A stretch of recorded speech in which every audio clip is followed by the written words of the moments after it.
Akan melihat Alkitab kita di dalam 1 Timotius pasal yang ke-6. 1 Timotius pasal yang ke-6 ayat 17 sampai ayat yang ke-19. 1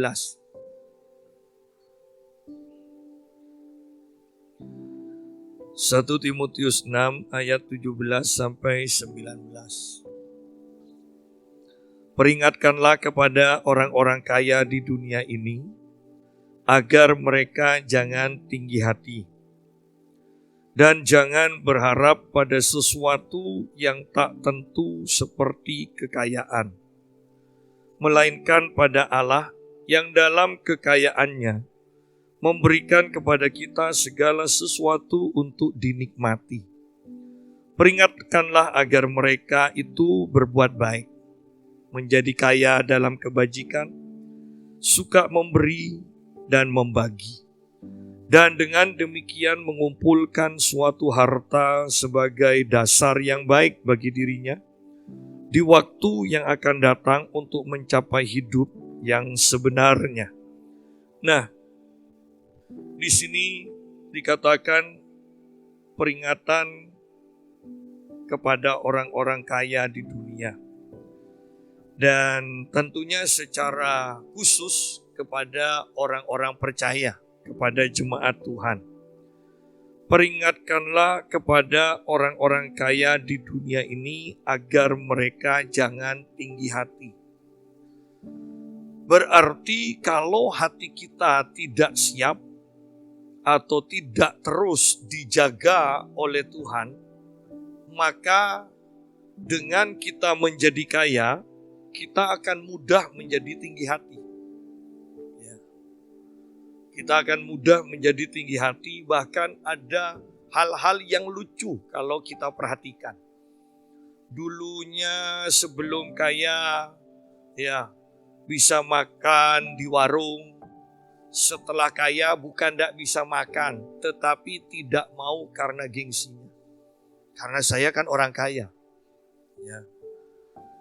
Jadi ketika kita menjadi kaya,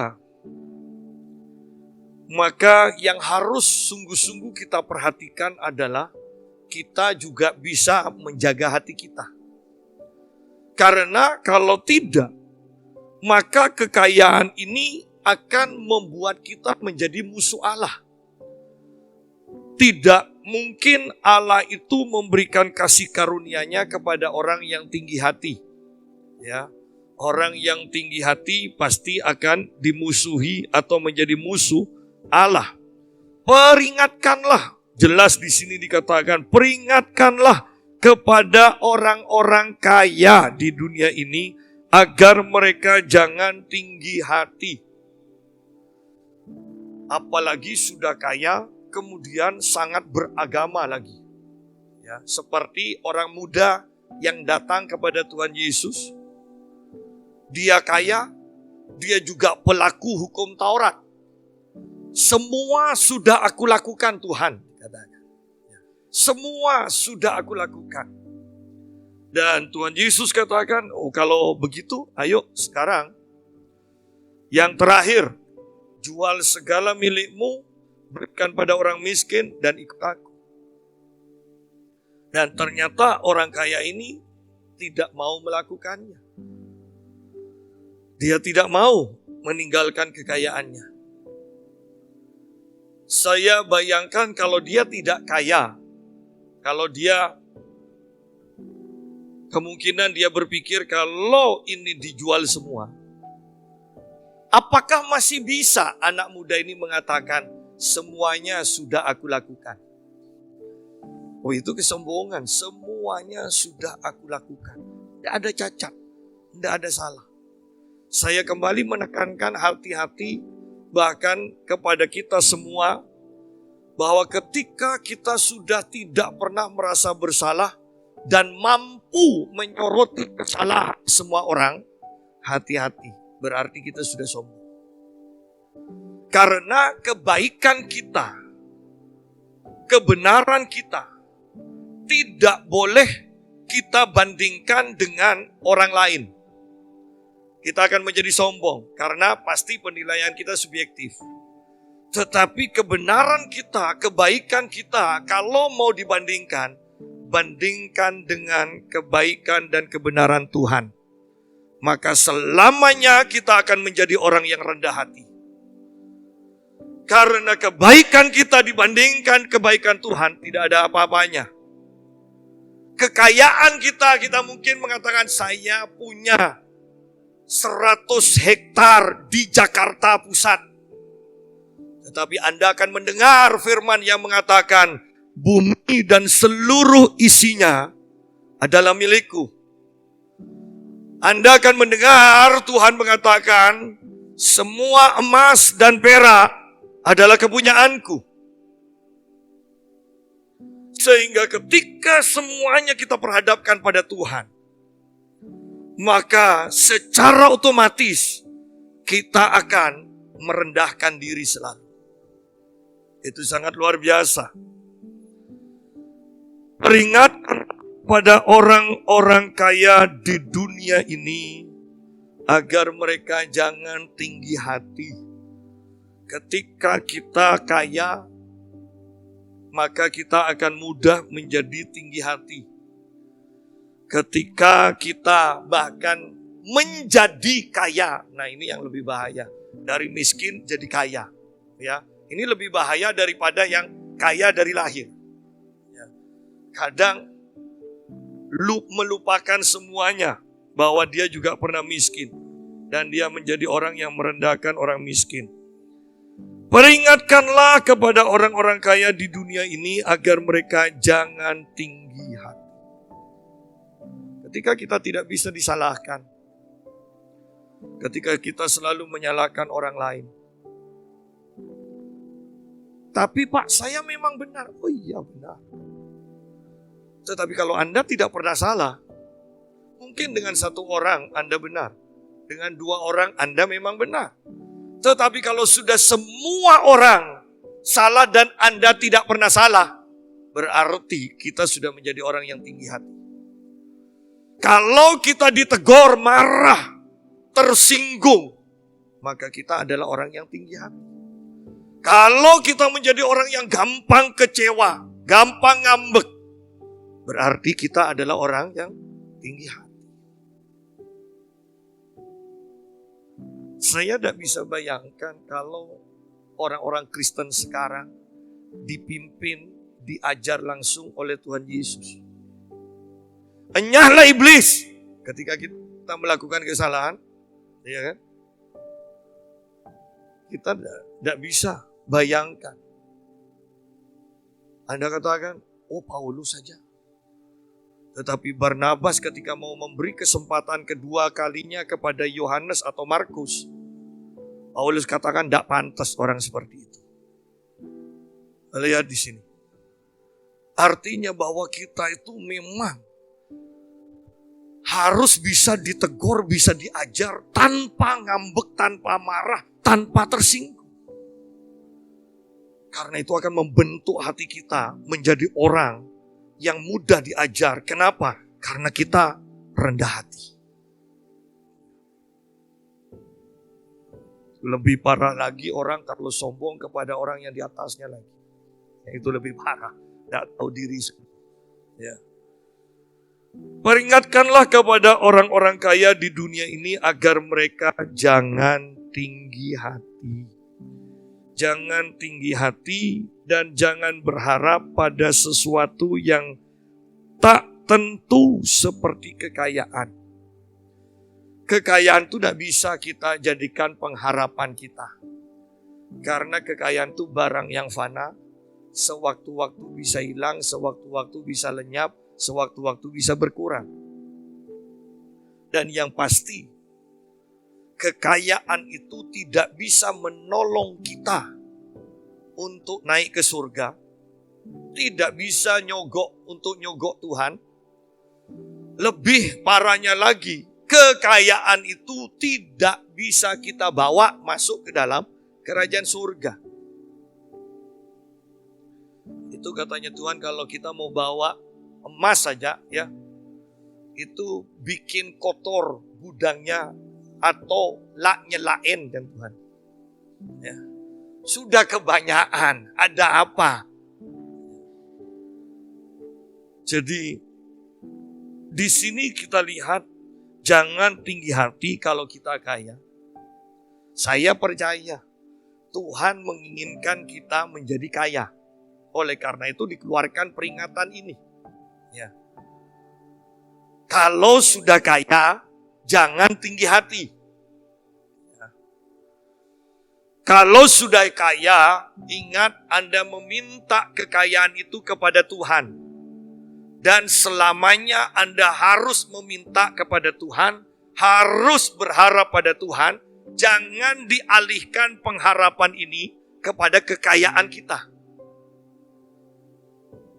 Tuhan berfirman melalui Musa kepada bangsa Israel, ingat, kalau engkau sudah aku bawa masuk ke tanah perjanjian itu, dan engkau menempati rumah yang tidak pernah engkau bangun, engkau menikmati susu yang melimpah, madu yang melimpah, engkau menikmati segala sesuatu yang tidak engkau usahakan sendiri. Ingat satu hal, jangan melupakan Tuhan Allahmu, dikatakan. Berarti kita mudah melupakan Tuhan. Kita mudah melupakan Tuhan. Ya. Bahkan kalau mau jujur, bukankah kita aja perjalanan kita pun sering kali ya tidak lurus. Miring, nanti diingatkan lagi, balik lagi ya. Miring lagi, diingatkan, balik lagi. Loh, saya mau katakan ini bagi kehidupan orang benar aja, jalannya tidak selalu lurus. Yang hatinya sudah bertaut pada Tuhan, kadang masih miring sedikit loh, tapi Tuhan ingatkan lagi, jangan sampai banyak. Kalau sudah banyak, sukar untuk kembali lagi. Ya. Jadi sungguh kita harus mengandalkan Tuhan dan terus fokus kita kepada Tuhan. Jangan tinggi hati. Jangan tinggi hati. Dan jangan berharap pada sesuatu yang tak tentu. Seperti kekayaan. Jangan berharap pada sesuatu yang tak tentu. Salah satunya kekayaan. Yuk kita lihat sebentar di dalam kitab Yeremia pasal yang ke-9.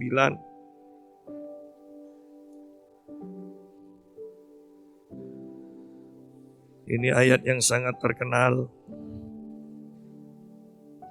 Ayat 23 dan 24. Beginilah firman Tuhan, janganlah orang bijaksana bermegah karena kebijaksanaannya. Janganlah orang kuat bermegah karena kekuatannya. Janganlah orang kaya bermegah karena kekayaannya. Tetapi siapa yang mau bermegah, baiklah bermegah karena yang berikut, bahwa ia memahami dan mengenal aku, ya, bahwa akulah Tuhan yang menunjukkan kasih setia, keadilan dan kebenaran di bumi.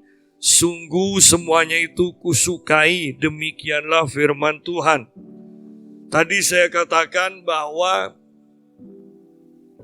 kita bisa berharap pada sesuatu yang tidak tentu, salah satunya adalah kekayaan. Nah, di sini di dalam kitab Yeremia ada tambahan lagi, bukan hanya satu. Jangan bermegah atau berharap kepada kebijaksanaan kita sendiri. Kita bijaksana. Kita mempunyai pengalaman banyak dan kita disebut orang yang bijaksana. Ya. Karena kita sudah punya banyak pengalaman. Oh, kalau ngalami ini penyelesaiannya ini. Kalau ngalami itu penyelesaiannya begini. Nah, sudah punya pengalaman. Kita sudah disebut orang yang bijaksana. Tetapi Tuhan juga katakan, janganlah orang bijaksana bermegah, sombong, berharap pada kebijaksanaannya.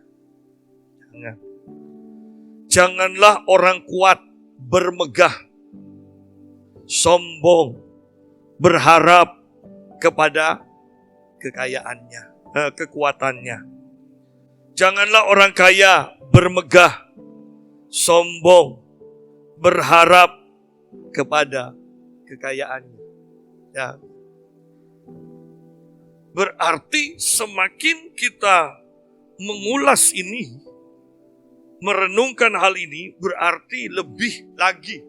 Bukan hanya kekayaan yang menjadi bahaya bagi kita, tetapi kebijaksanaan pun dan kekuatan atau kuasa pun itu bisa membuat kita sombong, bisa membuat fokus kita kepada Tuhan teralihkan. Kita mulai berharap mengandalkan kekuatan kita, kebijaksanaan kita, kekayaan kita. Dan Yeremia mengingatkan, ayo kalau mau bermegah, baiklah bermegah karena yang berikut, bahwa ia memahami dan mengenal aku. Akunya huruf besar. Memahami dan mengenal Tuhan. Dan ini tidak mudah. Karena Rasul Paulus pun berdoa untuk satu jemaat. Aku berdoa supaya engkau memahami betapa lebarnya, betapa panjangnya, betapa dalamnya, betapa tingginya kasih Kristus. Dan mengenal kasih itu. Mengenal kasih itu. Lihat di sini. Baiklah bermegah karena yang berikut, bahwa ia memahami dan mengenal Allah. Bukan hanya paham, tapi mengenal, punya pengalaman.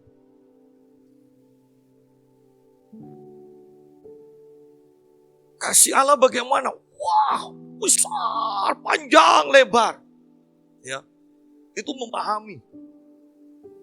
Tetapi mengenal kasih itu, belum tentu semuanya mengenal. Mengenal kasih itu bagaimana? Ketika aku menjadi masih orang berdosa, dia mati bagiku. Ketika orang-orang lain menyingkirkan aku, tidak percaya kepadaku, dan keluargaku juga tidak percaya kepadaku, Tuhan datang dan memeluk aku. Dan dia berkata, aku mengasihi. Ini mengenal. Ini mengenal. Ini pengalaman dengan Tuhan. Banyak orang bijaksana, banyak orang punya kuasa, banyak orang punya kekayaan.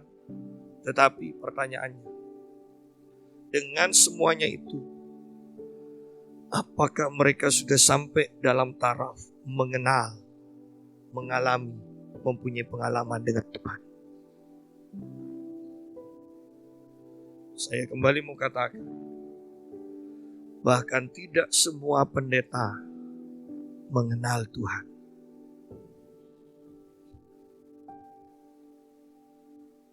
Seorang hamba Tuhan mengatakan, sekalipun engkau masuk sekolah Alkitab dan mempunyai banyak titel, sekalipun engkau mempunyai banyak keahlian untuk melayani Tuhan Allah, engkau belum pernah melayani Tuhan Allahmu dengan sesungguhnya sebelum engkau mendapatkan pengurapan dari Tuhan.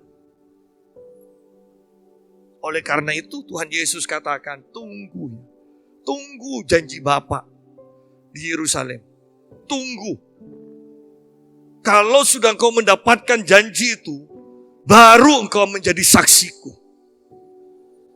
Sebelum pengurapan itu dicurahkan, maka semua murid yang punya pengetahuan dan diajar oleh Tuhan masih belum bisa menjadi saksi Tuhan, melayani Tuhan dengan kuasa yang tak terbatas itu.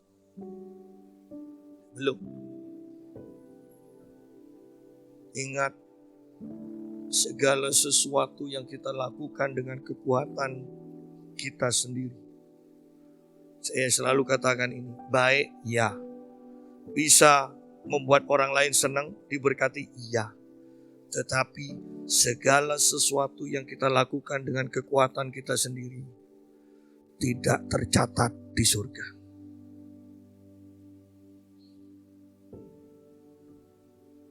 Karena yang pertama kali Ingat di dalam kitab Wahyu akan dibuka satu kitab dan kitab-kitab yang lain. Satu kitab ini yang utama, kitab kehidupan, di mana hanya orang yang percaya kepada Tuhan yang akan tercatat di kitab kehidupan. Kalau tidak ada kitab kehidupan atau nama kita tidak tercatat di kitab kehidupan, maka secara otomatis di kitab-kitab yang lain semua perbuatan kita tidak ada. Ya.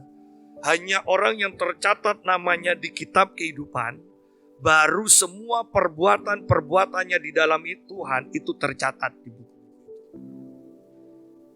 Sidang jemaat, hati-hati menjadi orang Kristen. Mari sungguh-sungguh menjadi orang Kristen yang benar.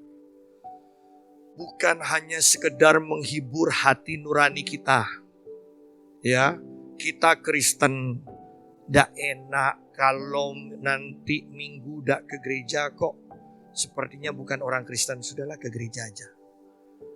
Nggak enak kalau hari Minggu nggak ke gereja, nanti apa kata tetangga. Bagus Anda pergi ke gereja. Bagus dengan seperti itu. Tetapi saya mau katakan itu tidak cukup. Itu tidak cukup.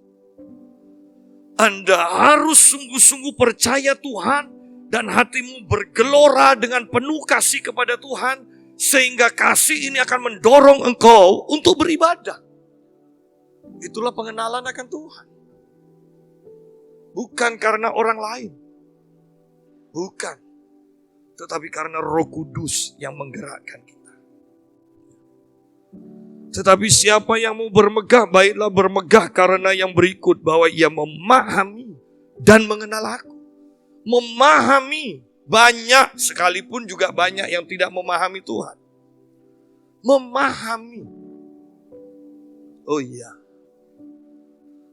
Kalau aku melakukan ini Tuhan tidak senang. Kalau melakukan ini Tuhan senang. Tetapi, apakah sudah dilakukan apa yang kita ketahui itu? Melakukan ini Tuhan tidak senang, melakukan ini Tuhan senang. Apakah sudah dilakukan? Memahami banyak, lebih parah lagi kalau tidak memahami. Parah. Orang yang tidak memahami Tuhan, itu mereka hanya berjalan berdasarkan perasaan nanti. Lebih parahnya lagi dikasih otak, tidak dipakai juga. Hanya ngandalkan perasaan. Tidak ke gereja, tidak mood. Otak sudah tidak dipakai ini. Apalagi dorongan Roh Kudus, jelas tidak ada. Ya. Tidak ke gereja. Enggak lah. Lagi tidak strak, orang baru saling caci maki sama suami. Masa sekarang ke gereja? Berdasarkan mood. Bukan berdasarkan suara yang di dalam ini. Jadi memahami bagus, tetapi lebih lagi kita harus masuk lebih dalam, yaitu mengenal Tuhan, mengalami Tuhan. Saya pernah ketika itu saya bangun untuk seharusnya waktu doa, dan saya katakan, sebentar lagi aja. Dan tiba-tiba ada yang mukul kaki saya sambil berteriak, saya dengar itu. Sak dah. Dan saya langsung bangun, saya lihat tidak ada orang. Ketika Tuhan yang bergerak sendiri, mata ini loh yang awalnya bilang, tunggu dulu lah, masih ngantuk lah, tidur dulu sebentar. Itu langsung cengar. Ya. Itu loh. Miliki sungguh-sungguh pengalaman dengan Tuhan. Bahwa akulah Tuhan yang menunjukkan kasih setia. Semakin kita mengenal Tuhan, kita akan semakin mengalami segala sesuatu yang Tuhan akan kerjakan dalam hidup kita. Ketika kita mengenal Tuhan, di sini dikatakan bahwa akulah Tuhan yang menunjukkan kasih setia. Semakin kita memahami dan mengenal Tuhan, semakin banyak yang Tuhan akan tunjukkan kepada kita. semakin banyak. Keadilan dan kebenaran di bumi, sungguh semuanya itu kusukai. Bahwa Tuhan menyukai untuk menunjukkan kasih setia, keadilan, kebenaran. Oleh karena itu saya katakan, ingat, penghakiman adalah milik Tuhan. Tidak usah ikut menghakimi. Tuhan suka kok untuk menunjukkan keadilan. Kalau Tuhan sudah suka, Anda lihat sebentar lagi. Karena Tuhan suka. Belajar sungguh-sungguh mengenal Tuhan. Kembali kepada kitab 1 Timotius pasal yang ke-6. Kata-kata ini sangat penting sungguh-sungguh, sehingga ayat 17 mengatakan peringatkanlah. Peringatan itu kan sudah penting. Sangat penting. Peringatkanlah kepada orang-orang kaya di dunia ini agar mereka jangan tinggi hati. Dan jangan berharap pada sesuatu yang tak tentu. Tidak tentu seperti kekayaan. Anda sekarang bisa kaya, besok belum tentu, tahun depan belum tentu tetap kaya. Ya, oleh karena itu tidak bisa diharapkan karena kekayaan pun akan berubah-ubah. Melainkan pada Allah yang dalam kekayaannya, berharaplah kepada Allah yang dalam kekayaannya, kekayaan Allah memberikan kepada kita segala sesuatu untuk dinikmati. Bahwa Allah yang kaya dan dalam kekayaannya akan memberikan kepada kita segala sesuatu. Dan segala sesuatu yang Tuhan berikan pada kita bisa kita nikmati. Banyak loh orang kaya punya, bisa dikatakan ya segala sesuatu ya, tetapi tidak bisa nikmati. Bukan segala sesuatu lah, banyak hal. Orang kaya mempunyai banyak hal, tetapi belum tentu bisa menikmati semuanya. Ayo kita ke pengkhotbah ya. Ini seringkali kita baca bahwa sebaik apapun akhirnya dikatakan semuanya sia-sia. Apa yang sia-sia? Segala sesuatu yang terjadi di bawah langit yang menggambarkan usaha manusia, bukan anugerah Tuhan. Segalanya sia-sia. Ya. Nah, yuk kita lihat di dalam pengkhotbah pasal yang ke-6. Ayat yang pertama dan yang kedua.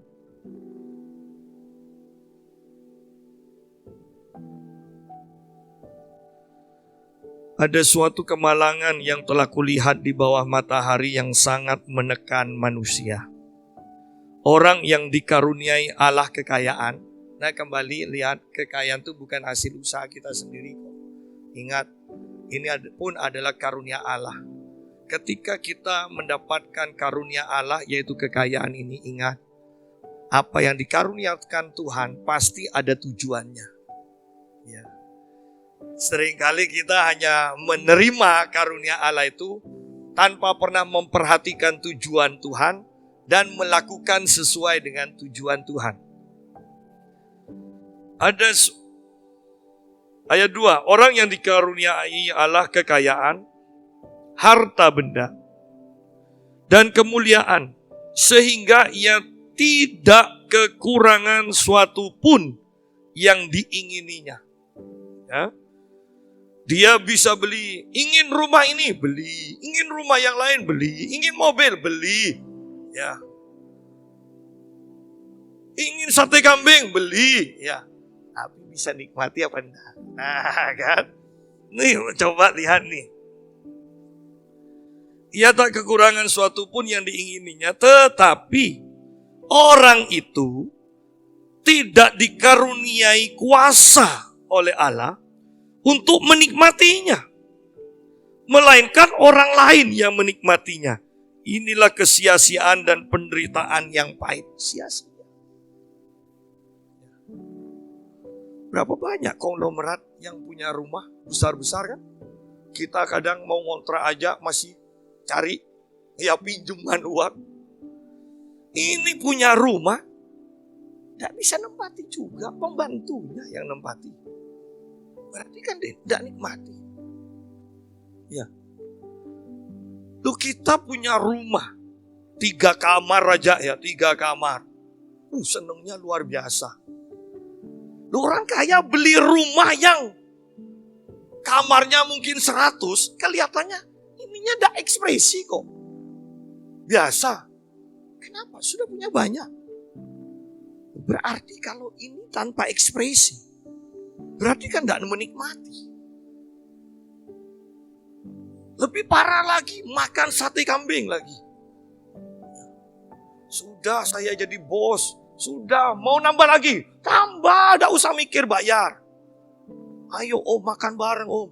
Sudah om seneng kok lihat kamu itu makan sambil ketawa. Sudah seneng. Om tidak bisa. Om diabetes, kolesterol, ginjal rusak, segala macam. Tidak bisa nikmati. Tidak diberi kuasa. Kadang orang itu ya dikasih karunia istri yang cantik, tidak betah tinggal. Lihat muka istrinya yang cantik, tidak betah. Bisa ngumpul sama teman-temannya kemana-mana. Padahal temannya, dikatakan rata-rata aja enggak mungkin. Istrinya yang cantik, tidak dilihat, tidak diperhatikan.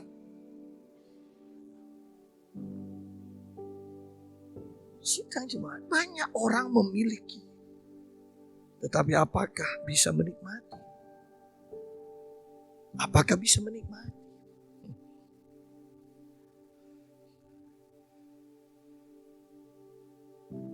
Oleh karena itu ketika kita tidak menikmati, dikatakan semuanya sia-sia. Pengkhotbah pasal yang kedua, coba lihat. Ayat 25 dan 26.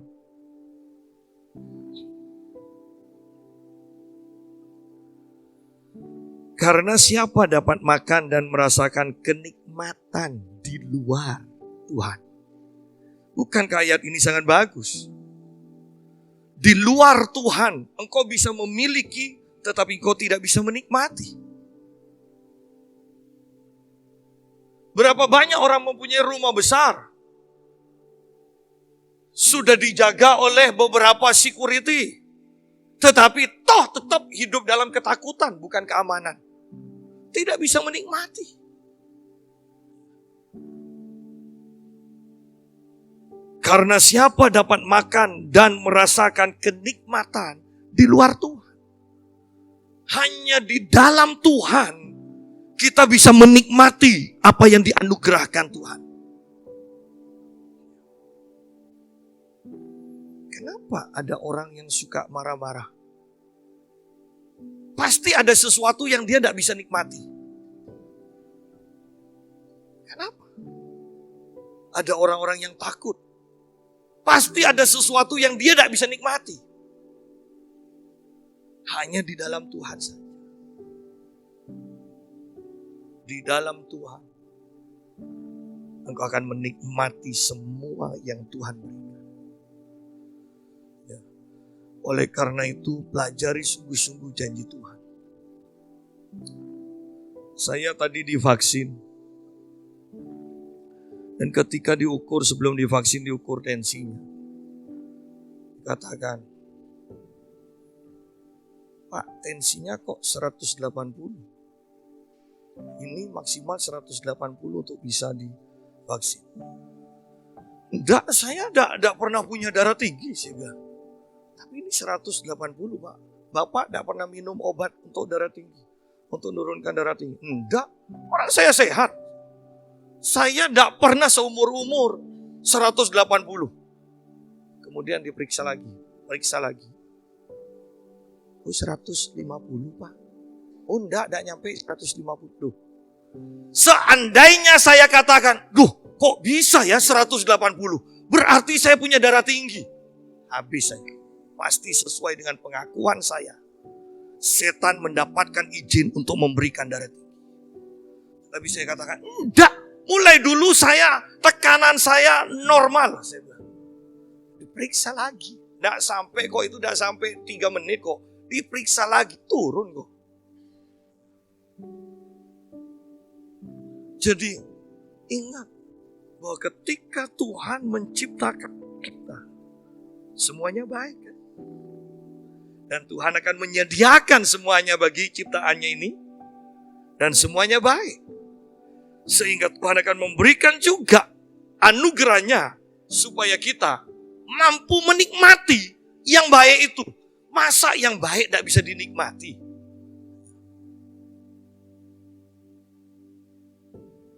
Sate kambing, sate ayam, gulai, krengsengan. Enakan bayam Pak Yusa. Iya, kamu tidak dikasih karunia untuk menikmati. Iya kan? Bayam aja. Sidang jemaat. Ingat rencana Tuhan semula. Dia menciptakan kita semuanya baik. Dia memberikan anugerah yang baik. Dan dia juga pasti memberikan kuasa untuk menikmati yang baik. Ayat yang ke-26. Kiranya ayat 25 menjadi pegangan kita ya. Karena siapa dapat makan dan merasakan kenikmatan di luar dia. Di luar Tuhan. Ya. Karena kepada orang yang dikenannya, orang yang dikasihinya, ia mengaruniakan hikmat, pengetahuan, dan kesukaan. Tetapi orang berdosa ditugaskannya untuk menghimpun dan menimbun sesuatu yang kemudian harus diberikannya kepada orang yang dikenan Allah. Ini pun kesia-siaan dan usaha menjaring angin. Kalau Anda sekarang kaya dan Anda tidak mempunyai keturunan yang rohani, yang takut akan Tuhan, saya pastikan semua usaha Anda akan sia-sia. Karena semua yang engkau himpun itu nantinya, Tuhan akan berikan kepada orang-orang yang diperkenannya. Oleh karena itu tugas orang tua yang kaya, saya mau katakan, persiapkanlah anak cucumu menjadi orang yang takut akan Tuhan, yang rohani, sehingga kekayaan yang dianugerahkan Tuhan kepada kita, itu akan diteruskan oleh anak cucu kita. Tetapi kalau anak cucu kita tidak takut akan Tuhan, maka ada orang lain yang sudah dipersiapkan, yang hidup dalam perkenanan Tuhan, yang akan akhirnya menikmati kekayaan yang kita sudah tumpuk itu. Pak, kalau saya tidak kaya, anak saya bagaimana? Saya mau katakan, persiapkan anak-anak kita menjadi orang yang diperkenan oleh Tuhan, karena akan ada kekayaan dari orang-orang yang harus dilimpahkan kepada orang yang berkenan. Sayang kalau kita tidak mempersiapkan sungguh-sungguh. Ini adalah penyesalan Raja Salomo. Coba lihat di sini. Pasal yang kedua. Ayat yang ke-17. Oleh sebab itu aku membenci hidup. Karena aku menganggap menyusahkan apa yang dilakukan di bawah matahari. Sebab segala sesuatu adalah kesia-siaan dan usaha menjaring angin. Aku membenci segala usaha yang kulakukan dengan jerih payah di bawah matahari. Sebab, lihat di sini, aku harus meninggalkannya kepada orang yang datang sesudah aku. Dan siapakah yang mengetahui apakah orang itu berhikmat atau bodoh? Meskipun demikian, ia akan berkuasa atas segala usaha yang kulakukan di bawah matahari, dengan jeripayah dan dengan mempergunakan hikmat, ini pun sia-sia. Dengan demikian aku mulai putus asa. Nah, pengkhotbah katakan, aku mulai putus asa terhadap segala usaha yang kulakukan dengan jeripayah di bawah matahari. Sebab kalau ada orang berlelah-lelah dengan hikmat, pengetahuan dan kecakapan, maka ia harus meninggalkan bahagiannya kepada orang yang tidak berlelah-lelah untuk itu. Ini pun kesia-siaan dan kemalangan yang besar. Apakah faedahnya yang diperoleh manusia dari segala usaha yang dilakukannya dengan jeripayah di bawah matahari dan dari keinginan hati? Pengkhotbah katakan, aku sudah bekerja, aku menghimpun semua kekayaanku ini. Tetapi, bukankah sia-sia kalau nanti aku berikan kepada seseorang dan pasti orang lain yang akan meneruskannya? Ternyata orang itu tidak mampu meneruskannya. Itu kesia-siaan. Dan banyak contoh tentang ini yang kita ketahui. Ya. Ini jeritan sang pengkhotbah. Sia-sia dikatakan. Jadi persiapkan. Bukan hanya pendidikan untuk anak kita. Bukan. Tetapi yang harus sungguh-sungguh dipersiapkan adalah anak kita menjadi orang yang berkenan kepada Tuhan. Kalau itu terjadi, maka semua yang Tuhan percayakan pada kita akan dinikmati dan diteruskan dan bukan berkurang tetapi bertambah di bawah anak cucu kita. Yuk kembali kepada kitab Timotius.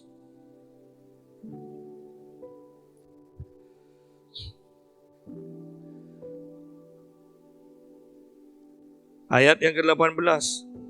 Peringatkanlah agar mereka, orang-orang kaya itu berbuat baik.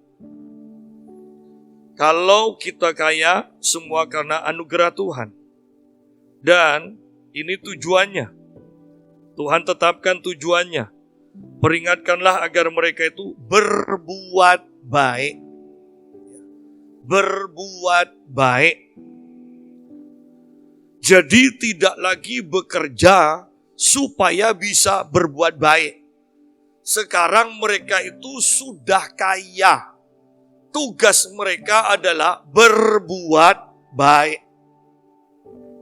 Orang kaya tetapi tidak baik akan dicemooh orang, hidupnya tidak berguna, disumpahi orang, kutuk tanpa alasan tidak akan kena. Tetapi kutuk punya dasar alasan pasti kena. Ya. Hati-hati di sini, jangan remehkan. Kadang orang Kristen itu begini. Kalau ada orang yang mengutuki dikatakan, "Ya mungkin kena, aku orang percaya." Oh iya, orang percaya kalau hidup benar tidak akan kena. Tetapi kalau kutuk itu ada alasannya, ada dasarnya. Kenapa orang mengutuk kita sekalipun kita orang percaya? Kenapa orang mengutuk kita? Ada dasarnya mereka mengutuk kita dan dasarnya itu benar. Kutuk itu kan kena pada kita. Ya. Hati-hati di sini.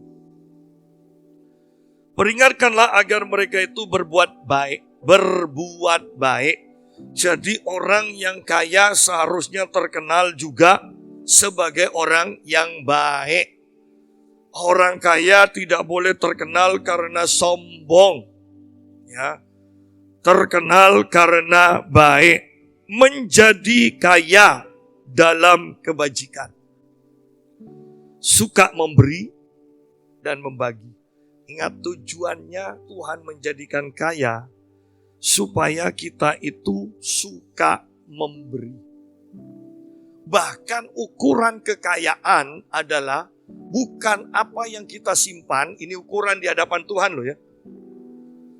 Tetapi apa yang kita beri, seberapa banyak yang kita beri, itu menunjukkan ukuran kita itu kaya di hadapan Tuhan atau tidak. Ya. Kalau orang kan apa yang kita miliki, apa yang akan kita raih, itu yang akan menentukan kita disebut kaya atau tidak. Tetapi di hadapan Tuhan bukan. Kita disebut kaya kalau kita memberi. Seberapa banyak pemberian yang kita berikan, itu ukurannya. Menjadi kaya dalam kebajikan, suka. Nah, suka. Kalau sudah suka ini kan, berarti ini sudah gaya hidup. Suka memberi dan membagi. 2 Korintus pasal yang ke-8.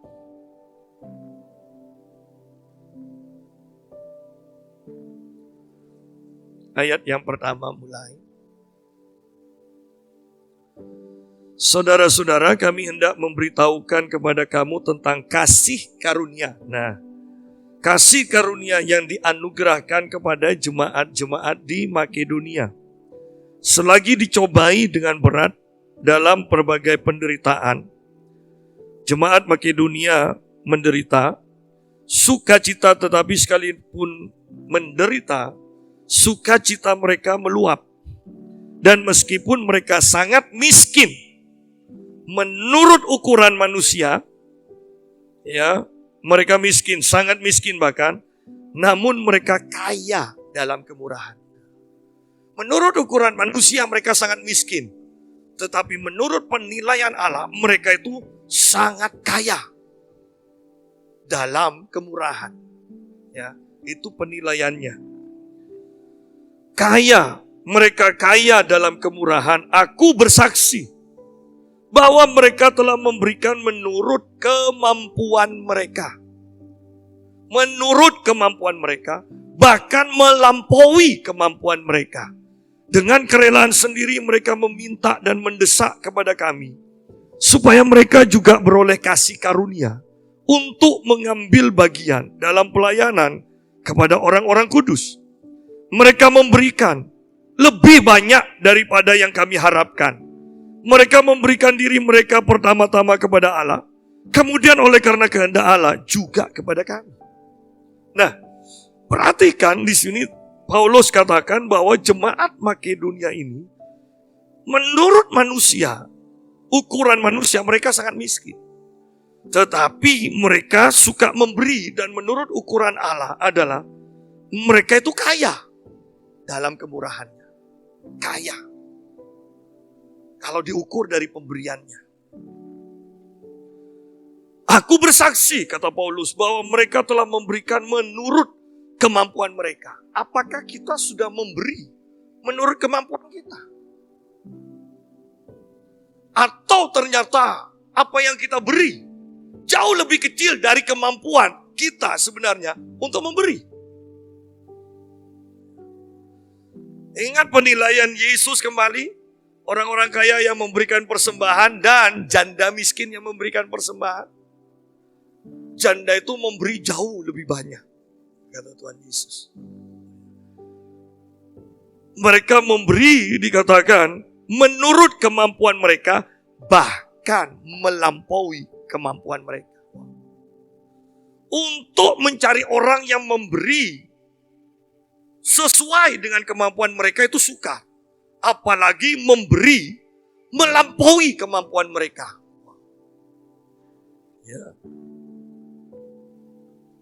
Bahkan mereka itu mendesak. Seharusnya kan pura-pura tidak tahu aja. Ya. Pura-pura tidak tahu aja kalau harus nyumbang. Ada orang yang butuh sumbangan. Tetapi mereka dikatakan dengan kerelaan sendiri. Mereka meminta dan mendesak kepada kami. Supaya mereka juga beroleh kasih karunia untuk mengambil bagian dalam pelayanan pada orang-orang kudus. Sidang jemaat bahwa menerima dari Tuhan itu butuh kasih karunia dari Tuhan. Tetapi memberi juga, apalagi memberi dalam keadaan miskin, kekurangan, memberi lebih-lebih butuh kasih karunia dari Tuhan. Butuh kasih karunia dari Tuhan dalam memberi. Jadi orang yang suka memberi juga membuktikan bahwa kasih karunia Tuhan ada padanya dan bekerja dengan kuat dalam kehidupan orang tersebut.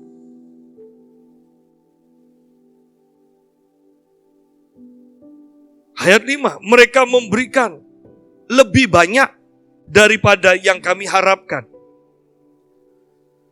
Kan orang bisa nilai kan kemampuan kita kan? Orang ini pasti seginilah kira-kira pemberiannya. Nah betul kan? Nah itu wajar. Tapi kalau kita memberi jauh lebih sedikit dari kemampuan kita, orang lain bisa nilai juga. Sehingga kita tanpa kita sadari kita mendapat cemooh. Kaya tapi kok segini, ya kan? Dapat cemooh dari orang. Tetapi orang yang memberi lebih daripada apa yang dia mampu beri, maka dia mendapatkan pujian. Bahkan Paulus katakan begini, mereka memberikan diri mereka pertama-tama kepada Allah. Kemudian oleh karena kehendak Allah juga kepada kami. Kita harus dekat Tuhan supaya bisa memberi.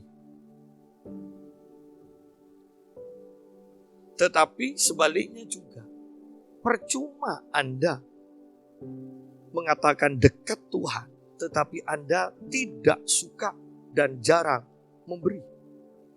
Itu kebohongan.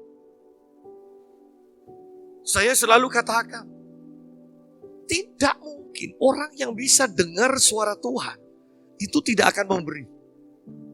Tidak mungkin. Karena ketika kita mendengar suara Tuhan, kita akan sering mendengar suara kasih itu. Kasih, kasih, kasih. Sudah jemaat. Jadi ketika jemaat Makedonia dikatakan mereka memberikan diri mereka kepada Allah, mereka menyembah Allah, kemudian oleh karena kehendak Allah juga mereka itu memberi kepada pelayanan Paulus, kepada jemaat. Jadi kita harus mengerti hal ini. Kembali kepada kitab 1 Timotius. Ayat yang terakhir, ayat 19. Dan dengan demikian mengumpulkan suatu harta sebagai dasar yang baik, ya, bagi dirinya di waktu yang akan datang untuk mencapai hidup yang sebenarnya. Bahwa pemberian kita menentukan kehidupan kita di masa depan. Bahkan kalau mau diperluas, pemberian kita menentukan kehidupan kekal kita. Orang yang mengaku Kristen tetapi tidak pernah memberi atau jarang memberi, saya ragu.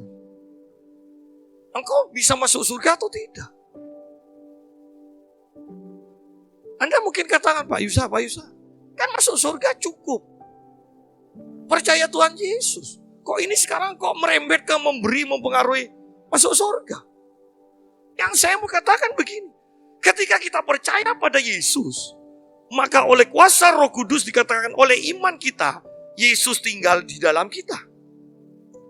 Kalau Yesus tinggal di dalam kita, yang menentukan kita ini akan masuk ke dalam kekekalan, ke surga, bagaimana mungkin Yesus di dalam kita melihat orang kekurangan di sekeliling kita tidak menggerakkan kita untuk memberi? Tidak mungkin. Dan dengan demikian mengumpulkan suatu harta sebagai dasar yang baik. Saya bahkan di tempat fitness, saya memberi kepada beberapa orang. Dan mereka langsung begitu senang. Terima kasih Om. Terima kasih Om. Ekspresinya itu menyenangkan bagi saya. Dan dikatakan, wah, banyak berkat ya. Kaya Om. Nah, kamu keliru lagi. Justru saya ini memberi supaya saya banyak berkat nanti, saya bilang. Bukan karena saya banyak uang. Saya memberi untuk mendapat, saya bilang. Mungkin orang katakan, wah Pak Yusak dak rohani. Sudahlah, saya lebih baik dicap dak rohani daripada Anda tidak memberi, kan? Saya memberi, Anda katakan motivasinya dak benar. Sudahlah. Kalau dak memberi, dak usah bilang motivasi. Dak usah ngurus motivasi. Motivasi itu nanti kalau kita sudah memberi baru kita tahu hati kita murni atau tidak. Kalau memberi jangan mengharapkan apa-apa loh. Anda bisa mengerti bahwa petani itu ketika menabur mereka mengharapkan untuk menuai. Sudah, memang sudah hukum. Walaupun tanpa dipikir, itu tetap namanya taburan pasti. Namanya hukum pasti nuai. Tetapi kan bisa gagal kan? Kalau disertai pengharapan dan iman ditambahi doa, apa yang kita tabur pasti akan dituai. Kalau kita memberi tanpa pengharapan, Anda tidak akan berdoa. Kalau kita memberi tanpa mengharapkan, kita tidak akan punya iman untuk mendapatkan. Begitu praktisnya. Beri dengan pengharapan engkau akan menuai. Bukankah kita memberi juga di masa sekarang supaya mendapatkan kehidupan kekal di masa yang akan datang itu? Sama kok memberi, sama mengharapkan. Dan dengan demikian mengumpulkan suatu harta sebagai dasar yang baik bagi dirinya di waktu yang akan datang untuk mencapai hidup yang sebenarnya. Bahwa apa yang kita lakukan menentukan ke depan.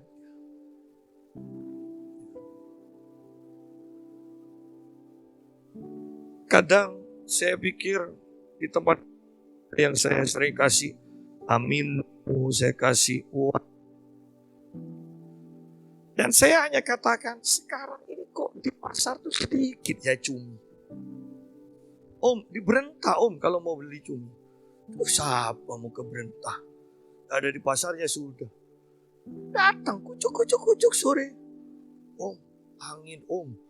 Jadinya hanya dapat ini om. Dia bawa cumi yang teloran itu loh. Padahal dari sisi itu enggak. Dia enggak kaya. Tetapi perhatikan bahwa apa yang kita tabur untuk kehidupan di masa depan kita, itu tidak akan pernah hilang. Siapa sih orang sekaya apapun, sesehat apapun yang tidak butuh pertolongan? Suatu saat kita pasti butuh pertolongan. Dan apa yang kita tabur sekarang akan menjadi pertolongan kita di masa yang akan datang. Ketika kita berbuat baik kepada orang-orang, kelihatannya sia-sianya berbuat baik terus. Untuk apa? Suatu saat engkau akan butuh pertolongan, orang itu akan ada di sisimu. Sidang jemaat, apa yang kita lakukan sekarang akan kita tuai di masa yang akan datang. Untuk kita bisa mencapai kehidupan yang lebih baik. Karena pada waktu itu keadaanmu sedang tidak baik. Dan apa yang kau tabur sekarang akan membuat keadaanmu yang akan datang yang tidak baik itu menjadi lebih baik. Sedang jemaat, peringatkanlah, kata Paulus kepada orang kaya. Jangan tinggi hati, jangan berharap pada kekayaannya, tetap berharap pada Tuhan. Ingatkan tujuan mereka menjadi kaya. Tujuannya adalah supaya mereka berbuat baik.